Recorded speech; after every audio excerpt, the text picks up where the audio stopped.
to talk to us about rising scholars and how we're serving justice impacted youth. I think that even if you're not working directly with these students, this information can be really valuable when you're thinking about how to reach students that might not think about themselves as college students, how you are supporting those students, and how you're working with bureaucracies that have fundamentally different requirements. So let's do introductions first. And Alyssa, would you start us off? Name, Sure. where, and Alyssa, good morning, everybody. Alyssa Tudor, one of the head counselors at San Diego Unified in the CCTE department. I support our dual enrollment programs. And I think that's it, right, Mallory? what you like about fall? What I like about fall. I like the sunsets. I've been walking the boardwalk lately, and the sunsets have just been absolutely beautiful. Beautiful. And next I have Bonnie. Good morning. I'm Bonnie Moon. I'm the Director of Ed Services for Brawley Union High School in Imperial County. And I love anything soup. And I'll eat it year-round, but in the fall, it's my favorite time to make it and lots of it. Beautiful. And next on my, I have Karen. Hello, my name is Karen Lieber. I work with Alyssa. Hi, Alyssa. And I work for Mesa College, and I'm the CCAP coordinator for faculty. And I love the temperature right now. This is the best time of year for the weather. Absolutely. And Ashley. Good morning. Thank you for having me on today. My name is Ashley Gerdo. I'm a regional coordinator for the Rising Scholars Network. I'm serving San Diego, Imperial Valley, Inland Empire, the High Desert, and Orange County. So I'm basically serving all of Southern California. And my favorite part about the fall is the crisp air in the mornings. Thank you. And then we have Heidi. Hi, everyone. Heidi Bergener, K-12 Pathway Coordinator for Southwestern Community College District. And I also actually love the crisp air. It is my very, very, very, very favorite part of fall. So hence the reason I'm outside trying to enjoy it a little bit today. So, and I love wearing sweater. So I feel like we're getting ready. Thank you for having me.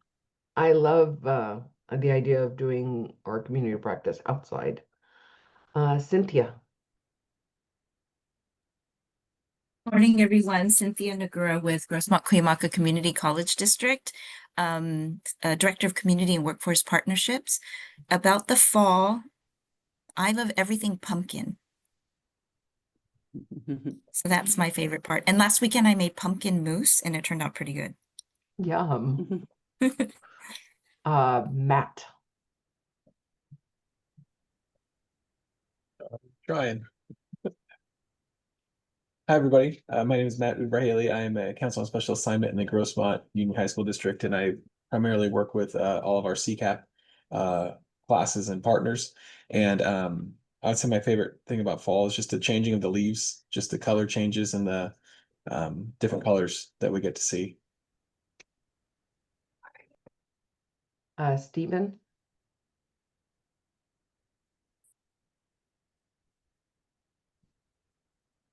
Sorry, hunting for my unmute button there. Hi, everybody. I'm Stephen Bass. I'm a research and planning analyst at the San Diego Community College District. I support our colleges and district with outcomes and access reporting for high school students taking college classes, as well as earning college credit through CTE articulation credit by exam. And my favorite part of fall, like everybody else, the cool weather and being able to like actually enjoy a blanket. Yeah. Stacy. Hi, good morning, everyone. My name is Stacy Teeters. My pronouns are she, her, and I'm one of the Guided Pathways Regional Coordinators serving the San Diego Imperial region. I would say my favorite thing about fall, similar to other people, is the cooling of the weather. So I don't have to run my AC all the time and I can actually open up the windows and enjoy fresh air. So that's been nice so far. Nice. Simone. Hi, everyone. I'm Simone McDaniels, and I'm also a Guided Pathways Regional Coordinator for the San Diego Imperial region. I would say I do really enjoy good soup in the fall. I usually pull out like the slow cooker. So I love like just the food that I feel like more like eating in the fall versus our very warm summers here. And Kimberly. Good morning, Kimberly Macias. I'm a K-12 Pathway Coordinator at the Imperial County Office of Education. Are we saying our favorite thing about fall? Sorry, I joined in a little later. Yeah. Yeah. The everything pumpkin and peppermint and all of those good things. Pumpkin cheesecake, pumpkin cold brews. I love all of it. And Christine. I'm so sorry. We're just introducing ourselves and saying something you like about fall. Hi, Christine Jensen. I'm the director of the K-16 Collaborative Grant. And what do I love about fall? Leaf color changes. And I know that doesn't happen here, but in other places, I enjoy it. We get some I live in the Bay Area, and we Yeah. get some in the Bay Area. Yeah. And Luke, we're saying something we like about introducing ourselves and saying something we like about fall. Yeah, so good morning, everybody. Hope you are well. Luke Machanka, Dean of Outreach and Student Affairs, San Diego Community College District, at the district office. Something I love about fall, I'm gonna go with the default answer, but I'm a big football fan, so football in the fall is like mashed potatoes and gravy, so I'm with it. You are our first football person. It's good you added it to the list because we didn't have it on the list. I'm gonna hide my football helmet over here, but my professional football team is not doing well, so I'm just gonna keep that to myself. Gotta love a good underdog story. Ashley, would you like to share your screen? Do you have slides? I am going to apologize in advance, Mallory. I do not. So this meeting was rescheduled and not necessarily on my radar. So I am just going to be fully human here and transparent that I don't. And so I thought that I was here to listen today. I thought Carla from Southwestern would be popping on or other folks that I had connected to the region. So I'm here just being fully transparent that I don't. And if there's an opportunity for me to reschedule, I would love to get this information to you all. But I also wanted to let you know that I have a colleague who is leading the juvenile justice space for the state of California. That's kind of a newer change that's happened with the Rising Scholars Network. And so I don't want to overstep for her. This is really her expertise. And if an opportunity is still available, I would love to bring her on to speak to this. Yeah, absolutely. Good to see you all too. Thank you. I could do a little bit of information, but I apologize. I'm super unprepared today. To be honest, since yesterday was a holiday, none of the people I thought were going to be here to talk about this are here to talk about this.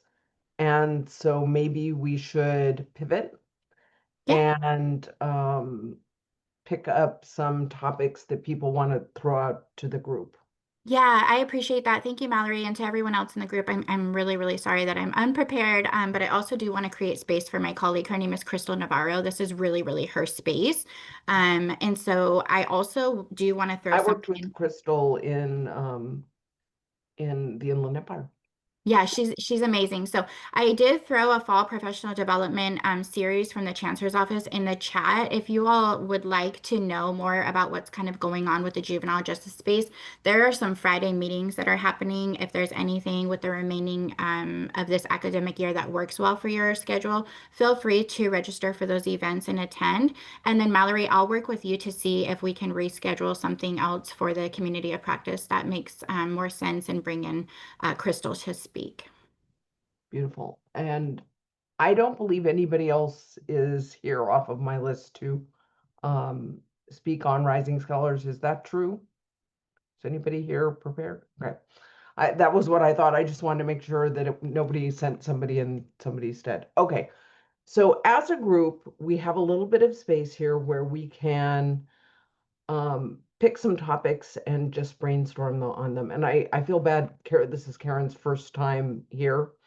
And Karen, I have to say, we always have an agenda. You can watch our recordings, and we have presentations, and and today it's just going a little wheels off. And so this is atypical, I want to assure you.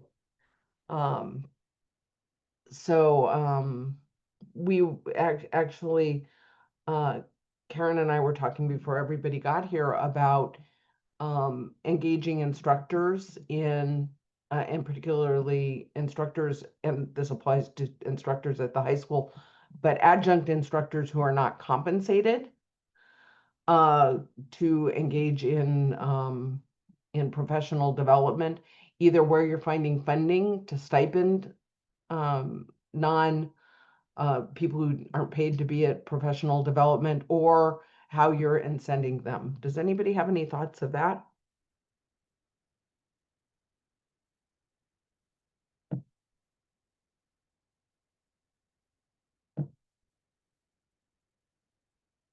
So it is just a hard problem. We have a question for Stephen in the chat from Christine. About sector data for dual enrollment courses. Sorry, I was trying to like private message, but I didn't have the capacity. Actually, the new interface, you have to create a new chat. But Okay. does anybody else have a question they would like to throw out? Boy, we just stunned everybody. I actually do have a question. Great, Tanya. I'm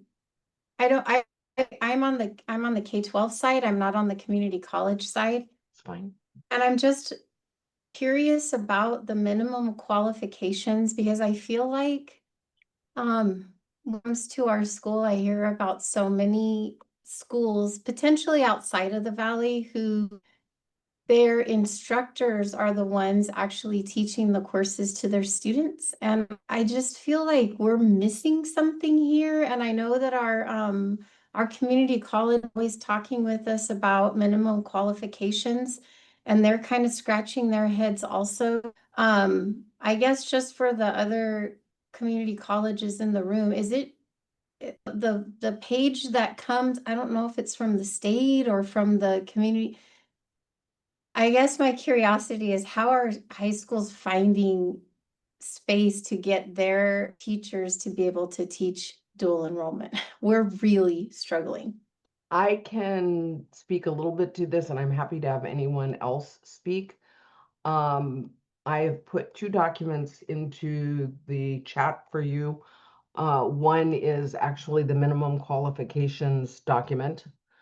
The second is a dual enrollment teaching FAQ that I wrote in conjunction with a K-12 pathway coordinator that I work with, that answers a lot of questions about why you might use one over another. So starting at the top, the high school and the college both need to be willing to engage with hiring a high school teacher that meets minimum quals. And that means having a process to vet them, because those teachers are in a similar way of any instructor that teaches the class, because at that point they become a college instructor. And there might be a variety of reasons that a college might not be willing to do it. They may have adjuncts that are underutilized, so they want to send the adjuncts to the high school. Their unions might have strong feelings about expanding the pool of instructors to include high school instructors. And so a lot of it has to do with the environment you're in and collaborating with your college. I have absolutely seen high schools that only want to use their teachers and they don't ever want to use a college sourced instructor. I've also seen colleges that only want to use their instructors, don't want. I've seen colleges that only want high school instructors because they don't have capacity. Like, so it really is environmental. But there's nothing that disallows it, using a high school instructor. I hear people talking about minimum qualifications, and what they often say is, like, you need a master's degree. Well, that is true, and I'm going to say academic disciplines. In academic disciplines, I think CTE are also academic disciplines, and so so maybe non-CTE. But in CTE disciplines, it's often years of experience, or associate's degree or a bachelor's degree and some number of years of experience. So it's really important to look at um, the qualifications of your instructors and compare them to the minimum qualifications handbook that I put in the chat. Does anybody else have anything they'd like to share about their experience of working with high school instructors who meet minimum quals, or the process of bringing high school instructors in as dual enrollment instructors? Stephen? Thanks. Yeah, I'm just I'm curious what folks either think about their like local contexts and cultures, or their experiences doing it. One of the things that I've heard around our district is that there's sort of an expectation of, or one of the goals of dual enrollment or concurrent enrollment is that high school students get the college culture, and sort of like college expectations and the college experience as much as possible.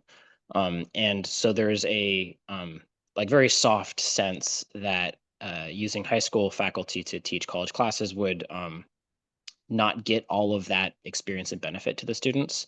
And there's lots of ways that we could approach that from a data perspective. But I'm curious if folks have heard something similar in their districts, if they've had those conversations and can share anything about how they go. Anything along those lines?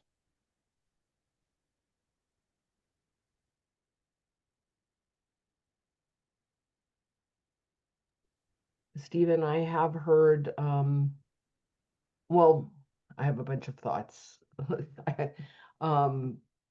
First of all, I think that if you're onboarding your high school instructors who meet minimum quals appropriately, that they can create a culture that is reflective of a college classroom.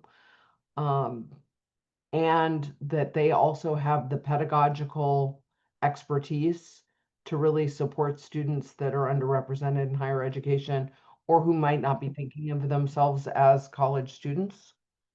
And that also, hopefully students are having multiple experiences with dual enrollment. Some like it's a growing thing. So if your first class might be with an instructor who is sourced from your high school, but subsequently that might give you you might then have a instructor sourced from the college that is on your high school campus, and eventually you might take a summer class on the college campus, and all those things are steps toward connecting to the college. So it's not really a one and done thing. Oh, we lost Annabelle. I was going to ask her. Matt, you have some thoughts. Yeah, to touch on your part, Stephen, we have most of our teachers are high school. Sorry, I'm on the high school side, and most of our instructors are high school teachers who meet the min quals.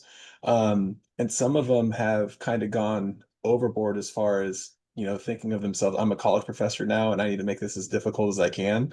And so we've had like the deans kind of talk them down a little bit because they've made it too difficult, because they have this idea of, I'm a college professor, I need to make this very hard. So it can go the other way too, as far as that experience of a college student.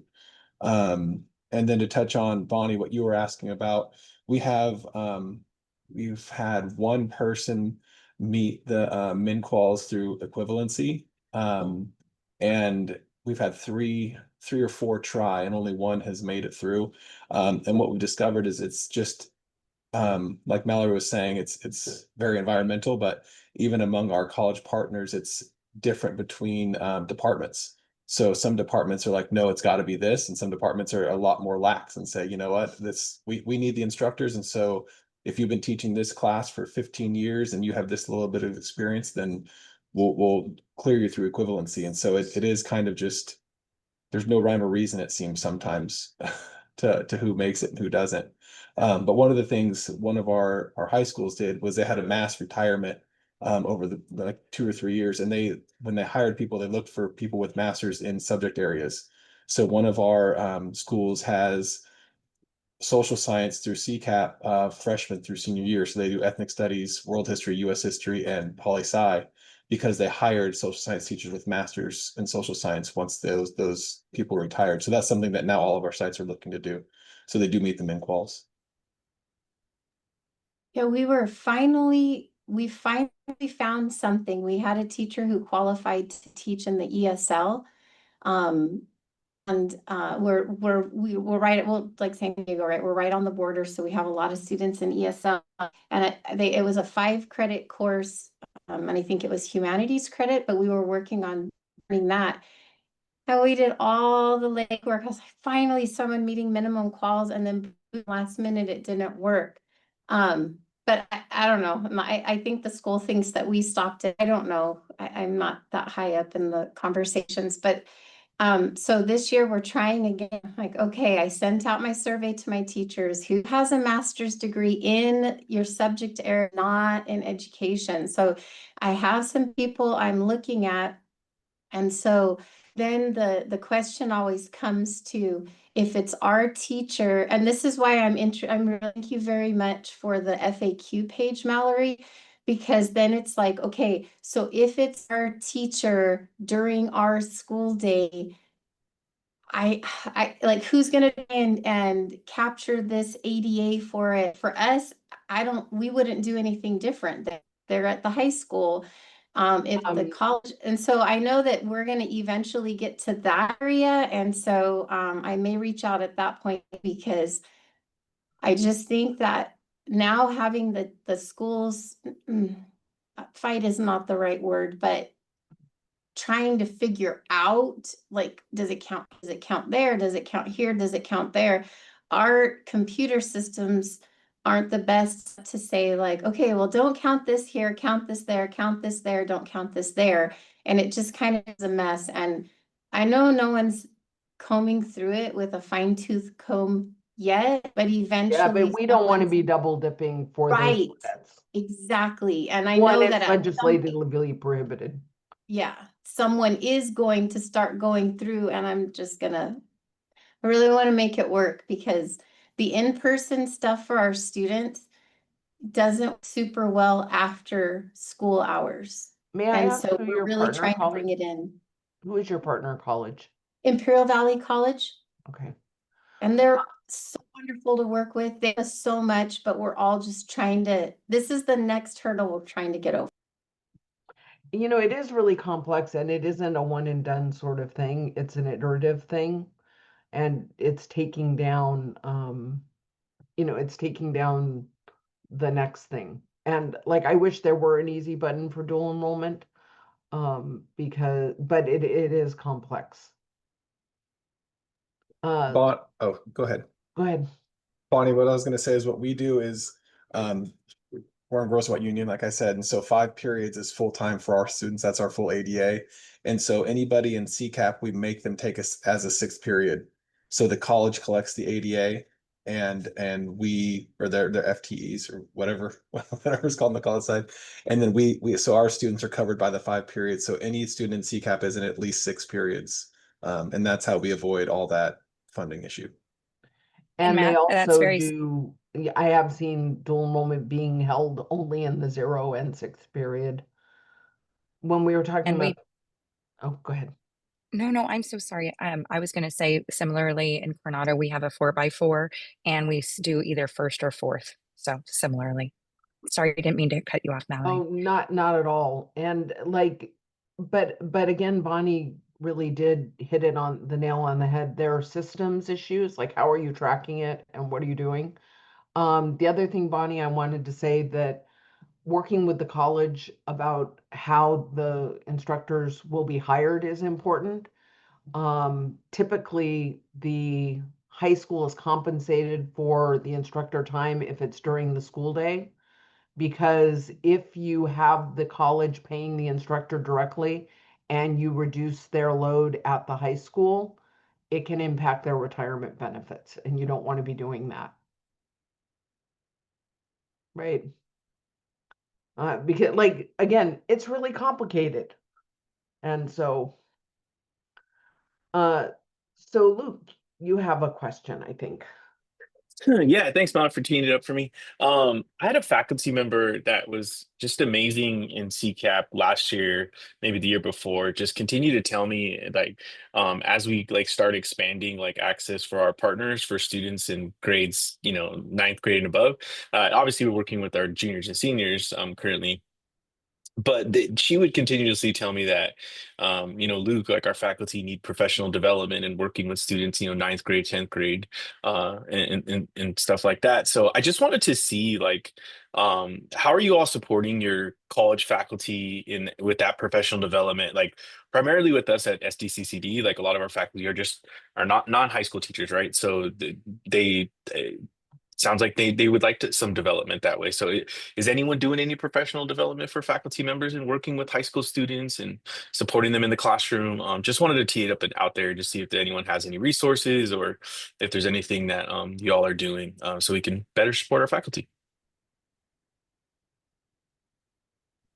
Hi, Luke. I brought that up kind of Yeah. earlier with Mallory, before the meeting even started. I don't have Yeah. any answers, but I just wanted to piggyback on your interest in figuring this out. I was saying to Mallory, I'd love to apply for some grants because since most of our faculty are adjuncts and they could be working for multiple colleges, it's hard to incentivize. We have no way to incentivize them to attend professional development.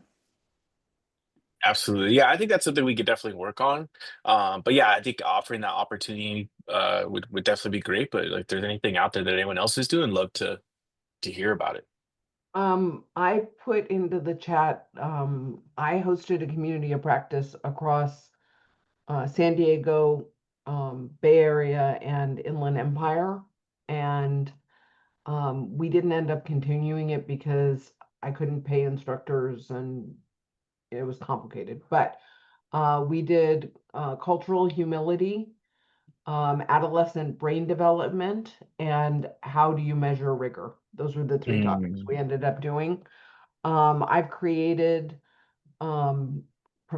professional development for like a Canvas shell for instructors. That's another way I can tell you about the topics that I did for that. I was really hoping that my client would let me share that Canvas shell statewide because I think it was pretty good. But they decided to keep it for themselves. But I did it, and I have the outline of the topics, and I could tell you about that. Okay. But I do think that it's a two-pronged problem. Well, kind of a three-pronged problem. Like, what do they need to know? How do you get them invested in making the time to do it? And then how do you compensate them? Absolutely. Thanks, Mallory. Other thoughts Can I that are I have a question about, again, speaking of the adjuncts, the 0.67 load that they can take, because we have adjuncts that, some professors or some even of our teachers who meet the min-quals want to teach more dual enrollment, but they can't because of the 0.67. Has anybody found any creative ways around that, or any way to I don't know, make it so that the adjuncts can teach more than the 0.67? It's just something that's kind of we're coming up against the wall for certain courses, and so I'm just curious if anybody has any insight on that.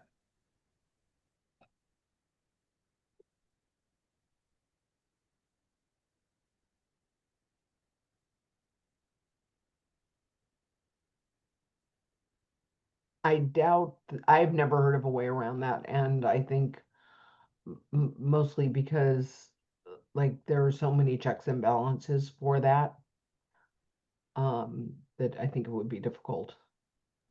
Yeah, that's why they go But- to multiple colleges to teach. But the question then becomes, how do we advocate for, how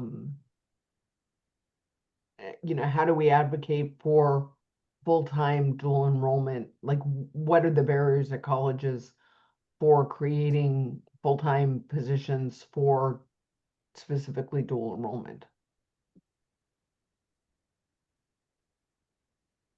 That would probably have to be union negotiated. Well, and you got to get it in the annual plan, right? Like you have to request it Right. and it needs to be voted on. And Right.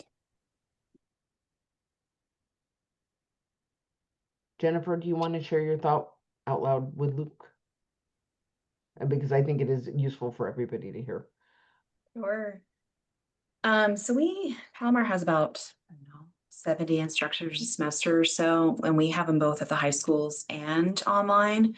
And we have full-time and we have part-timers. So what I've noticed is that, especially for part-timers, right, they could be at Maricosta or Miramar, and right, it's like a student, like they don't know what they don't know, and there's so many different, areas to find stuff. So we are doing a pre and post survey that is aligning to our annual review. So when our administrators look at what support is needed, we try to emphasize that so we can also hopefully get more funding towards hosting events, for PD training. We have what we call plenary for all campus plenary in the fall and spring before the semester starts. So we also host 2 workshops, the nuts and bolts of dual enrollment. So like kind of going over the checklist and so forth. And then we do another one on the pedagogical training of adolescents. So that way the high schools know what they're getting into. So those are 2 resources. The checklist is a live document that we send out to our high schools and to faculty that shows who to contact, policies for calling out sick, books, no class dates, because we align to both academic calendars. And then what else did I say? Was that it? Oh, and then we are now starting to put like everything that's in an email, we also put on our share drive for faculty support in our Microsoft Teams site so that they can also go back, and if they lose that email, they can say, oh, here's the checklist, or God forbid I make a mistake and I send the wrong checklist. Like it's all linked in there to what high school they're going to, so they can also access it. And again, all the resources at their fingertips. But what we're trying to do now at Palomar is just to make sure that they have access to me or the dean just to get their questions answered. And then right now we're involving our union a lot more just to make sure that we're like tether teacher issue comes up. And we want to make sure that our union is talking to the unions of the high school. So that's been a big thing for us too lately, and just over announcing almost everything to our members. I think anywhere you can create like a mentor-mentee relationship or have a faculty contact, like all of those kinds of practices definitely do definitely do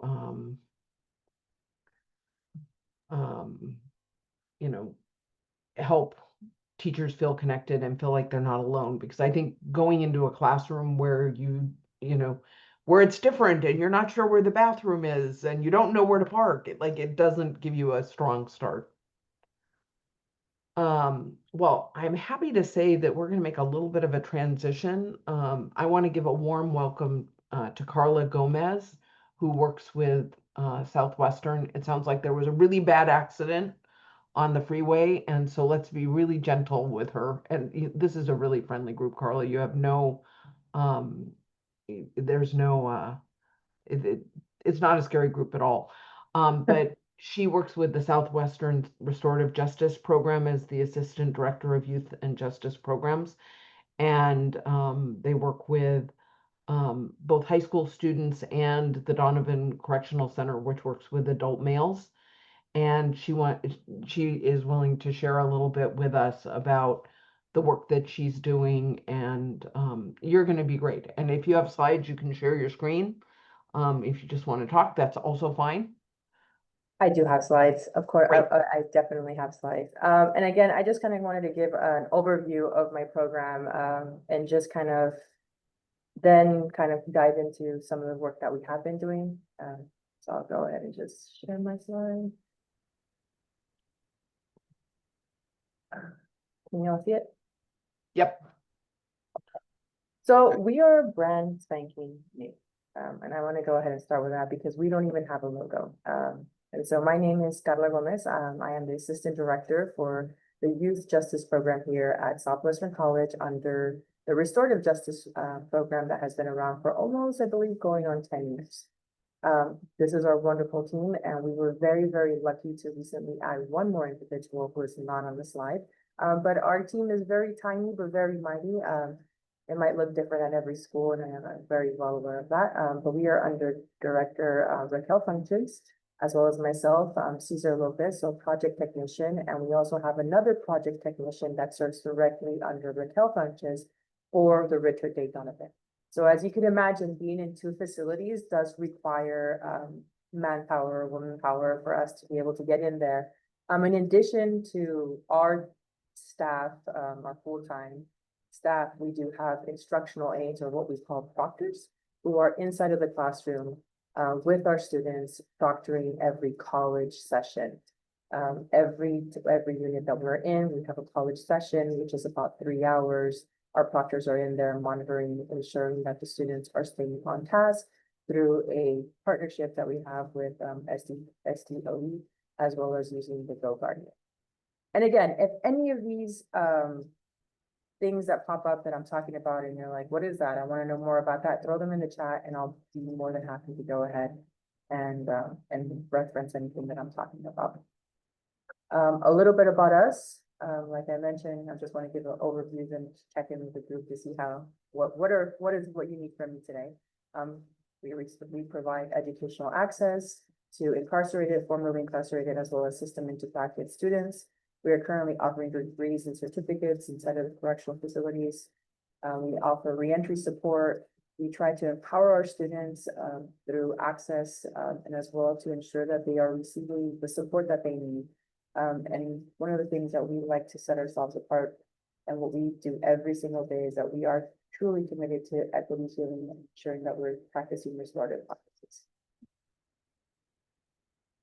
Y'all are aware of this Rising Scholars Network, why we're here, but we like to always kind of give an overview of who we are and the network that we are a part of. And then also provide the definitions, because I know definitions can be very, they change or they're interused. And so we like to be able to say who we exactly do we serve and how those definitions essentially affect the student. This is kind of what we've kind of compiled together as we continue to present to our colleagues, whether it's on campus or off campus, is that we wanted to go ahead and provide a timeline. I know that there is colleges that are barely starting off or, started off at the same time, but Southwestern College has been doing this for quite some time. And so as you can see that we have been kind of keeping track of this timeline. I don't think anybody has kept track of this timeline. Maybe Ashley, I know she's on here, she could probably tell me if I'm wrong. But this has been very helpful for us to kind of see how this work has been coming along throughout the California community colleges. And I'm willing to share, and I know I'm going through this, but I really want to engage in discussion with everybody. Again, statewide, what is our impact? The Rising Scholars Network. I just want to say that we are not called Rising Scholars at Southwestern College, and that is because that we went ahead and started before it was formalized into the Rising Scholars Network. So we are known at Southwestern College as Restorative Justice. This is what we do currently offer at Southwestern College for our currently, especially at our Richard Day Donovan, as well as our East Mesa. We do offer our Associates of Arts, as well as certificates of achievement. As you can see, we have been very successful from our program outcomes. And these are not even the updated ones. So we are definitely have a high impact on what we're doing inside. And that is because we have, you know, we have had great successes and we have great fails, and we have learned to essentially adapt to everything that we encounter as we try to take education into a curriculum facility. Some of the services that we offer outside once a student is released is we offer, what we have found is definitely FOXA assistance and CADA assistance, loaner laptops, bus passes, priority registration, student organizations, as well as honor society. And I know that this is kind of something that we offer our students, but it's also very important for our partners who work with us, especially faculty, adjunct, and staff, to know that there is a separate services for our students who identify with our population. Just because they might be going one place and not understand that they might get it faster over here when they work with Caesar and I. So it's very important for us to continue to communicate through this, especially when we find out a faculty is working with us. We say, hey, you know what? We can also get you a laptop, or we can also get you, you know, a bus pass, so that student is not struggling, and that has been very successful. A little bit about our landscape. So we don't just work, and many of you, if you're new to this work or not, you will find that our work, we do not work in silos. We definitely work in a kind of like working not only through college policies, but also working in collaboration with case managers and also working in collaboration with probation. This is very important for not only for you to understand the structure and the landscape of who you are, who are you working with, but also to communicate that to faculty and staff, especially when you are delivering student services, or there might be a delay in, you know, a student getting access to an application or to an assignment, or they need to reach out to DSS to make an appointment. It's always very helpful for individuals to understand like who you work, like what are the different levels of steps, kind of chain of command essentially to see how do we keep the students centered of the conversation and get them the resources that they need. So I think this was very helpful. I put this together myself because a lot of people didn't understand, and I was saying like, oh, I have to work with probation, but no, that's the case manager. No, the case manager is not probation. The case manager is the advocate. So there's a lot of things that we have to take into consideration in working inside of facilities, and this is a great, in my opinion, a great thing that is visually kind of gives you. So promising practices so far, and I'm going to say so far because we are ever evolving, and this is kind of like what I want to kind of talk to everybody about and see like where is everybody, where they're at, or what would you like to learn more about the promises that I've implemented.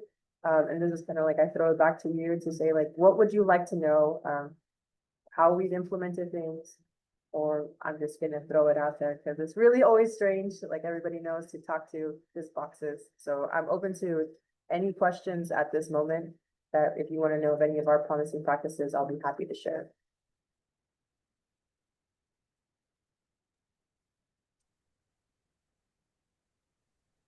Carla, we're always talking about like pathway development and how we select courses for like select courses, what to offer. And so I'm wondering how you figure out what your students need, how you communicate to them what the benefits are, and how it's moving them forward on their educational journey or their movement toward work, all that sort of thing. So that's a great question, because at the moment, and that's why I say promising practice so far, I think that you have to, if you have the time and the capacity, right, but I want to be mindful of that you must talk to the student. We need to, every time we have a student orientation, we talk to the student and we tell them, give us your, what is your reason for doing, right? And they might say, it's for work, it's to look good. And then it's our job to be able to ensure that we're having that student meet with our counselor. We do have a dedicated counselor for our program to ensure that they're getting, you know, maybe they're not interested at the moment to kind of jump on a pathway. So we start with those classes that are kind of like those intro classes. We're always offering key courses, which is definitely the English 115, right? That is a key course that we know that unlocks so many opportunities for them in the future. And then the other one is the PD 100. If you want to think about it, like how do we we get the student get interested is that's the pathway that we choose for them. That's at East Mesa. For Richard J. Donovan, it's a little bit different. There is already established pathways, and I can't speak to that at the moment because I just got in this role probably about 6 months. I've only been in this role for 6 months, and I only see East Mesa. Luke, I hope to answer your question, Mallory. Yeah, no, that's great. Thanks. Yeah, no, I think Mallory took a bit of my question. I was just wondering how y'all navigate like the juvenile space and like choosing courses. So that's awesome that, you know, the PD courses are the introduction. How has that been like coming with like students like, you know, starting and finishing courses? Like has that been an issue for you all? Like looking at like coordination between the facility staff to ensure that students have enough time to finish the courses when they get started? Like Yes. but yeah, Yeah, we I had could someone definitely. reach out. Yeah. So go ahead. Okay, Sorry. so I'm gonna give you the whole entire thing, right? So Let's we hear offer, it. you know, like, and I definitely, I'll put my email inside of the thing and we could definitely put a meeting later. But the way that we operate currently in 5 units. And in those 5 units, we have work with probation and we have an AM and a PM, depending on the unit's needs. But it's 3 hours. The student has 3 hours with our proctor inside of the classroom to complete their coursework. And the instructional assistants or proctors that we hire, and I go proctor myself as well too, because I think it's important for me to be on the ground. We're in there, and we also have a college programming officer, and that has been extremely instrumental. Because safety and security is also the priority in there. But I can tell you that when we have the proctors in there, and they're also educators themselves, it becomes a labor of love, essentially, right? Like these students do not want to be in there. Just like any student who's on campus probably doesn't want to be there either. And I think that the way that we set them up for success is that we do what we would do. We offer new student orientations. We offer fall readiness or summer readiness, and where we go over the syllabus, we go over ethical AI. We go over like just how to act in the classroom. Like if you are not feeling it today, that's okay. Just don't ruin this opportunity because you're gonna need it when we leave the facility. And then also kind of developing that one-on-one rapport and just getting to learn the interests of the student and giving them like that positive reinforcement. The way that I talk to our team and what we tell them is like our job are educators, right? We're practitioners. But we're also there for them to see themselves as a student for those 3 hours. And so we want to be able to show them that like, this is possible. It's not hard. We know maybe your relationship with school hasn't been the best, but this is a place where you are learning. It is hard because you are learning. And so all of us go in there and it requires a lot of patience. So we do have a lot of professional development that we give our faculty, our instructional assistants, because we understand that sometimes, you know, a student's in there and they don't want to be in there, and it's not anything against you. It might just be they might have had a bad day at court. They might have something going personal. And so our job, that's kind of like that holistic part, but our job also is lockdowns happen. And so it's important that we're always constantly communicating with our faculty. You know, for example, Unit Alpha was on lockdown. We get a list of the students, we send those messages to the professors ahead of time. Before the semester even starts, a month ahead, we send out saying, hey, this is the student, this is their limitations. We're here to provide you any support, any kind of material that you may need so the student can be successful. And if you have any, you know, hidden roadblocks or challenges, please reach out to me directly. And so it's been very fruitful. There has been challenges where, you know, faculty is like, no, I don't want to. And so our job is to say why and how can we remove that barrier? And we've also implemented, we're always trying to get a flex session. Even though we're presenting, we always try to put as much professional development and as much, you know, access to our program, because students, you know, faculty are also learning how to work with this population. You know, I had one faculty member say like, I can't verify the student. And I was like, I'm literally right next to the student. It is a student. So, you know, just little changing the culture of like education does exist in correctional facilities, and we're going to stay, we're going to be in there, and we're going to succeed. And we have had students who are thriving. We've had 2 graduate and transfer. We've had You know, we have some that are already starting to think about applying to Stanford, you know, UCLA, like we are going in there with the intention to make them scholars. And to remind them that education is a form of liberation, right? This is what you can, is the only thing that no one can do. Sorry, I get on the soapbox and I get really passionate. I No, love that. yeah, I love the context. Thank you, Carl, so much. It was awesome. Great work. What do you do to raise awareness of the program for students? I just finished a master food preserver program, and I go into a local juvenile facility, and I always ask the kids if they know about dual enrollment, and they do. And a lot of them are participating in it, which is great. How do you raise awareness with your potential students? How do I raise awareness with them? I think, you know, it's been successful. It's like if you could go and just, and just have an authentic, like, I don't know what the word is. I think you just have to be real, right? Like you have to go in there. I believe we're successful to have those conversations because they see that we're there to genuinely care. And then being able to, you're asking the student to embark on an educational journey with you, and they might not know anything about why you're there. And so I think it's important to those workshops, those moments that we have to be able to kind of sit down and be like, why are you here? What is, you know, I'm not saying like, what do you want to major in? You know, I always ask them is like, what does your life look like to you? Why don't you take a quick minute and kind of jot down, what does your life look like to you? Before when you get out, are you behind a desk? Are you working with people? And a lot of these students, like they have all of those things in there. It just takes a little bit of work for us to kind of comb through that. And then just straight up ask them, do you like school? And they might say like, no, and why? You know, I know that we have to just kind of get them to understand. And the other thing that we what we say is like, we show them the money. You have to understand that like, I'm a first generation college student. I didn't come from, you know, I was never talked to about college because money was the first thing on my mind. I need to make money. And I think if we're able to show them like the student success completion grant, here's scholarships.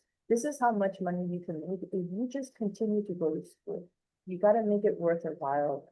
And for when you individuals leave the correctional facility, sometimes school is not their priority because they have to go and seek employment, because they have to go and take care of it. And so when we talk to them and say, this is what's available, because you take 15 minutes, because you come and see me when you get out, it's gonna make it worth it.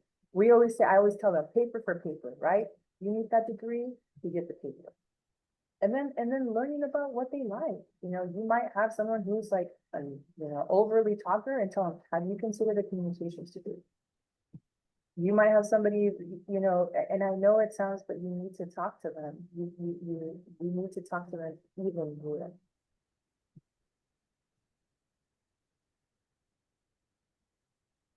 You know. Do we have any other questions from the group for Carla? I love hearing about these programs because, well, A, it gives me hope that we can provide dual enrollment to all the students we want to, because you're doing one of the most complicated things, you know, parts of dual enrollment, and we're doing something that's a little bit easier, still very complicated. I also when we were talking before, you were telling Leslie and I about some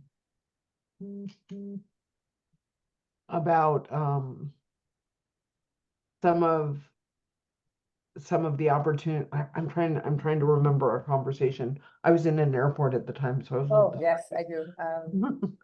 But you were sharing as you started up some of the things you were thinking about, and how your high school programs differ from your college programs in terms of the focus and the environments. Yes, at the moment we have we are going to go in the direction of dual enrollment. It's just that at the moment we will be going in that direction to offer dual enrollment instead of East Mesa, but just at the moment, we're in.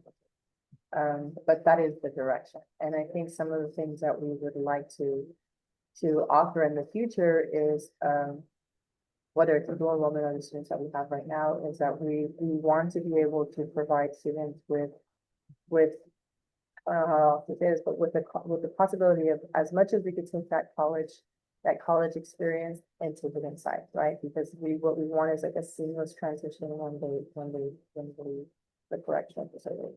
And I think I said this too, and I'll say it again, we must, a lot of these students are extremely bright. We must not confuse education and intelligence. I think it's a matter of just making it worth their while. I've had students that, are phenomenal writers that, have 3.0s, 4.0s when they're in there. And, the case manager could probably told me before, when they were in high school, they didn't do so good. Again, I can't speak to what the plan is for dual enrollment because we are limited right now. But from my hope and the vision that I have for the youth justice program is for us to be able to provide quality, holistic access to our students, that when they are able to transition on campus, it's very seamless. And our numbers show it that a majority of our students who are currently correctional facilities outperform our students on campus, and I want to keep that trend. And that's because of what the approaches that we have been taking.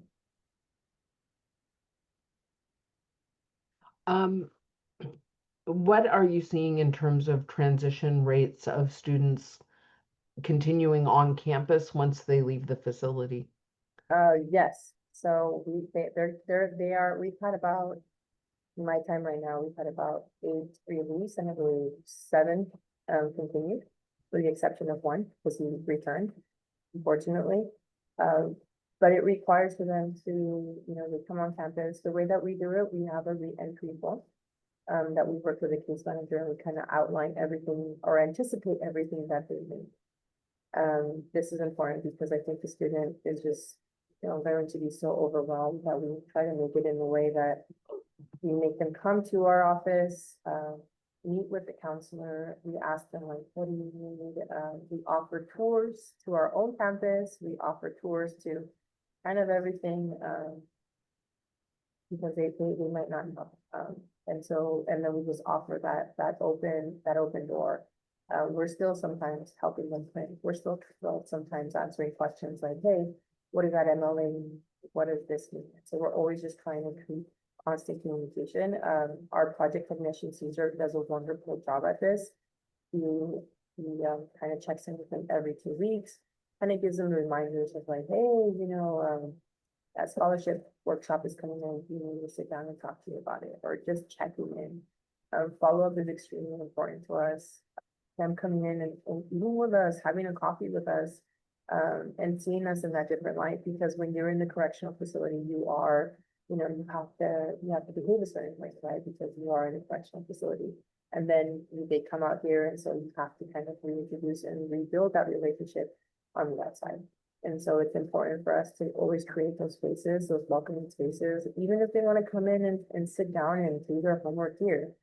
We've had students that just want to see us. They want to show us, and then also, there's little things that they might not be aware of, a writing center or tutoring, or they might not be aware that they have access to health services on campus. And so those are things that we work diligently with. I give all the credit to Caesar, my technician, that he's on it, and he's even, extended to take them to like San Diego State or UCSD or any of our partners that have Project Rebound. We also connect with them for them to see that kind of that next step or that transfer step, because that might be the first time they've ever been on a campus. I had the privilege at the Strengthening Student Success Conference last month. I had the privilege of hearing from Mesa College, and they're doing some amazing things also. And it was all about creating space and connection and community. And I do think that's really the secret sauce. Food. Good food. I so appreciate you taking the time to present to the group. It's been really helpful. And I'm wondering, Ashley, do you have anything you would like to add as context based on what Carlos told us? Not to put you Sorry, on I'm the over here spot. multitasking. I I'm had to like, find where all my did you go? buttons. Actually. No, I want to thank you, Carla. I know you're newer to the role. Southwestern has really been leading the way in San Diego in many capacities. And currently, they're the only college that has the juvenile justice grant through the chancellor's office in San Diego or Imperial Valley. There are some other colleges who are working with the youth in different capacities. And so, Mallory, I know you and I kind of tried to connect with a couple of them. And so, hopefully, we can get them onto a call. I just wanted to mention that the statewide initiative, there's currently 45 colleges in California that have a juvenile justice grant who are serving the youth in different capacities. Some of them are in juvenile detention facilities, some of them are in step down units. And so, this is a very, very vital work that's happening. The data and the statistics show that our youth, when they're supported, go on to do amazing things and reconnecting with their communities. And I am so impressed with what Southwestern is doing. We are working to try to get Mesa into the YTC and to support the youth who are there as well. So again, Carla, you weren't here earlier, but I was completely caught off guard. I didn't have slides or anything. I thought I was just here listening to you all come on and share. But I am going to work with Mallory. And I'd love to bring again my colleague Crystal Navarro, who's leading the juvenile justice space for the statewide initiative. I'd love to bring her in, just giving her a little bit of time to prepare so that she can speak more to what's happening across the state, so that you all can kind of just familiarize yourselves. And I'm also learning about dual enrollment and all of that. So that's why I'm kind of just here quietly listening in the background, but thank you. And I'm always happy to be a resource to you, Ashley, because I learn stuff every day. Yeah, thank you. I I find didn't share, but I will share with the group. I come from this population, so I'm formerly incarcerated myself, and I became a victim of the school to prison pipeline. I went to 5 different high schools, but I dropped out in 10th grade. And so, just seeing what's available to our youth and really the passion and the intentionality that's behind it means more to me than I can even express. So thank you all for the work that you all are doing. And I look forward to seeing, how we can support our juvenile justice youth. Thank you so much. And I am hoping that Carla will be kind enough to share the slides so that I can link them in the agenda and share them. I'll do it right now. Just give me a Beautiful. moment. Thank you so much. I really appreciate it. And no hurry. So this has actually been a really lively conversation because we all work together, even though we're all feeling a little scattered. We get into the end of the fall and, things happen. So I really appreciate you all. I'm happy to continue the conversation with any questions people have. I'm also happy to give you 20 minutes back in your day. Whatever works for you guys is absolutely fine.